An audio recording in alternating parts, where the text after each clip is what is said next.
कुंडलीमध्ये सप्तम स्थान जे आहे हे विवाहाचं स्थान आहे आणि सप्तम स्थानाच्या उपनक्षत्र स्वामीवरून आपण आपला विवाह योग कधी आहे, कसा आहे, केव्हा आहे, याशिवाय तो लव्ह मॅरेज आहे की अरेंज मॅरेज आहे या गोष्टींचं मार्गदर्शन करत असतो. जर सप्तम स्थानाच्या उपनक्षत्र स्वामीकडे 7, 2 आणि 11 या कुंडलीतल्या घरांचे जर कार्य असेल तर विवाह योगामध्ये कोणतेही अडथळे येत नाहीत. विवाह योग हा व्यवस्थित असतो, विवाहास विलंब होत नाही. तेच जर कुंडलीतल्या 6, 8 आणि 12 या भावांचं जर कार्यक्षत्व असेल तर विवाहास विलंब, अडथळे हे येत असतात.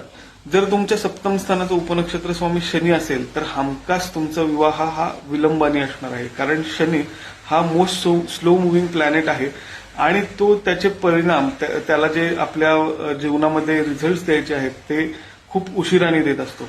तर तुमची कुंडली पाहून तुमचा विवाह योग कधी आहे, केव्हा आहे, याशिवाय तो लव्ह मॅरेज आहे की अरेंज मॅरेज आहे, या सगळ्या गोष्टींचं मार्गदर्शन आपण करू शकतो. तुम्हाला जर मार्गदर्शन हवं असेल तर नक्की मला संपर्क करा. हे मार्गदर्शन सशुल्क असणार आहे.